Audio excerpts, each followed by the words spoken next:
The headlines. NYSC Director General admonishes core members to embrace skills acquisition and become job creators. Communities in Ebonyi State assures core members of safety during service year. Nigerian Navy sets to establish Special Operation Command in Benue State.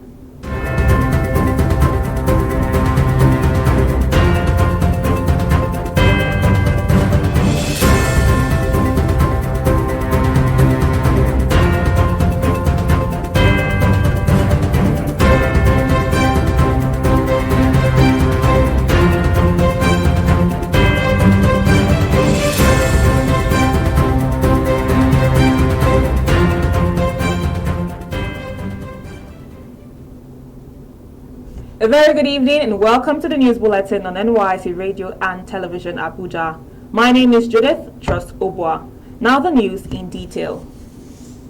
The Director General National Youth Service Corps, NYSC, Brigadier General Olakunle Olusheye Nafiu, has urged corps members to remain focused and avoid distractions as they serve their country. He opined that it is the only way they could achieve the desired success and contribute their quota to Nigeria's socio-economic development.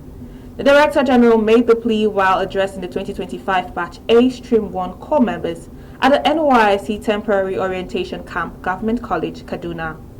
General Nafiu encouraged the corps members to acquire at least one skill to become self-reliant and employers of labor. He encouraged them to watch the NYSC half-hour featuring success stories of ex-corps members who have benefited from the Skills Acquisition and Entrepreneurship Development (SAID) program.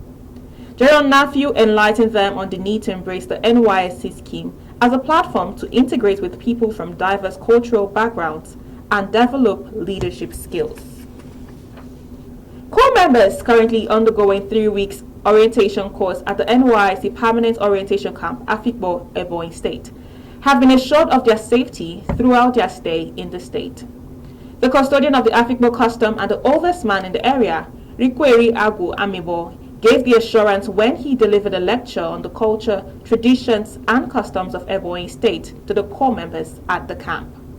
Elder Agua stated that his people receive visitors with open arms, especially corps members who are in the area on the mission of fostering national unity, integration, and development. The traditional lecturer encouraged the corps members to observe all rules and regulations and obey the customs and traditions of the communities, assuring that no harm will befall them during their one-year stay in the States.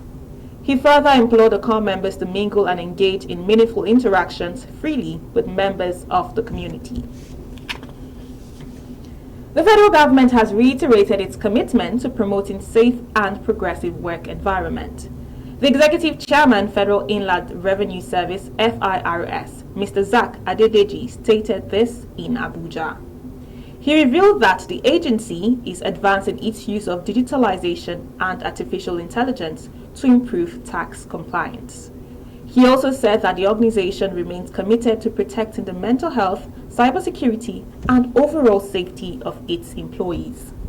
He highlighted key strides recorded under his leadership, including FIRS's recognition by the Federal Ministry of Labor and Productivity as one of the most safety-compliant agencies of the government in Nigeria. He reaffirmed that safety and employee well-being remain central to FIRS's transformation agenda, emphasizing that innovation and worker protection must go hand in hand as the organization continues its modernization drive.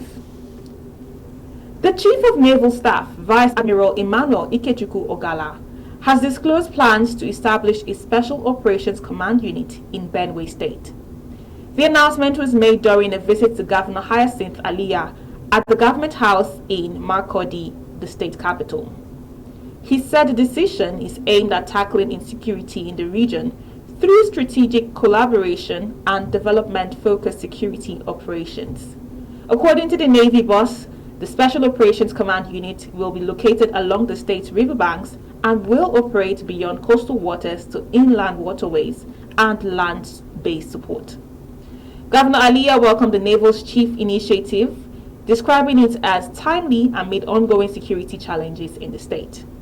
He emphasized that the threat to lives and farmland is a national crisis with direct implications for food security, particularly in a state known as the nation's food basket. We will now go on a short break. Please stay with us.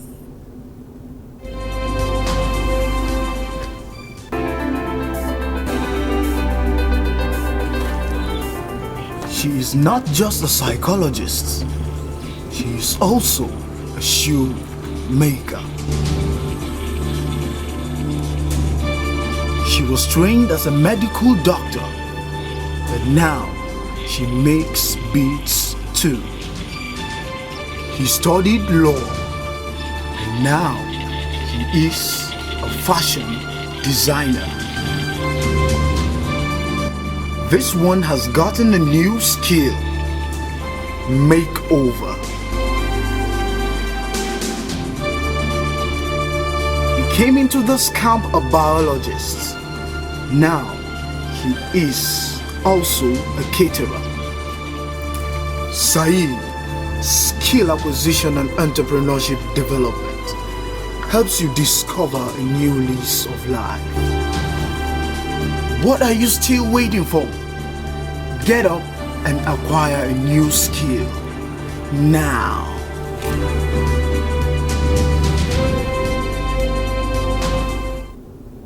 Welcome back. The President of the Senate, President Akpabio, has called for unity, solidarity, and action among nations of the Global South. He made the call in his speech at the third edition of the South-South Parliamentary Dialogue Forum held in Rabat, Kingdom of Morocco. Senator Akpabio urged southern nations to move forward beyond rhetoric and forge a new era of cooperation, industrial growth, and political resilience. According to him, economic challenges, climate crisis, and political instability being faced currently will not be conquered by isolated efforts, but by united resolve. The Senate President hailed Morocco as the symbol of bridging continents and traditions, praising the host nation for its hospitality. And now to the foreign scene. The House of Representatives Committee on China-Nigeria Parliamentary Relations has clarified that the Taiwan Trade Office in Lagos is a non-diplomatic commercial entity and does not represent a government. The committee made the clarification in a statement issued while addressing the recent remarks attributed to Honorable Sonia Omirin, a federal lawmaker, as reported in an article titled "Rep Seeks Taiwanese Support to Boost Palm Oil Production." The committee said Omirin's call for collaboration with the Taiwanese government during a workshop organized by the Taiwan Trade Office in Ikberindo, Osun State, is misleading and does not align with Nigeria's official position. The committee urged public officials to exercise caution in their statements to avoid misrepresentations that could jeopardize Nigeria's strategic partnership with China. It noted that China has been a reliable partner in Nigeria's development, supporting critical sectors such as infrastructure, agriculture, and technology. The committee in the statement reaffirmed Nigeria's commitment to the One China principle, which remains the cornerstone of Nigeria's diplomatic relations with the People's Republic of China. And now to sports. The Nigerian Police Force has emerged the overall winner of the 6th edition of the One Service, One Medal OSOM Games held in Abuja. The police force secured 43 gold, 38 silver, and 43 bronze medals. The Nigeria Security and Civil Defense Corps, NYSC DG, finished as runners-up with 30 gold, 28 silver, and 25 bronze medals, while the Nigerian Army came third with 15 gold, 34 silver, and 31 bronze medals. Chairman of the National Sports Commission, Malam Shehu Diko, commended the organizers of the events. The OSOM Games brings together military and paramilitary agencies to compete in a fair and competitive atmosphere. This aimed at strengthening interagency relationships and enhancing service delivery through sports. The 6-day competition featured 12 agencies, including the Nigeria Police Force, Nigeria Customs Service, Nigeria Correctional Service, and others. That is the size of our bulletin at this time. To end the news, a recap of the major stories. NYSC Director General admonishes core members to embrace skills acquisition and become job creators. Communities in Ebonyi State assure core members of safety during service year. Nigerian Navy set to establish Special Operation Command in Benue State.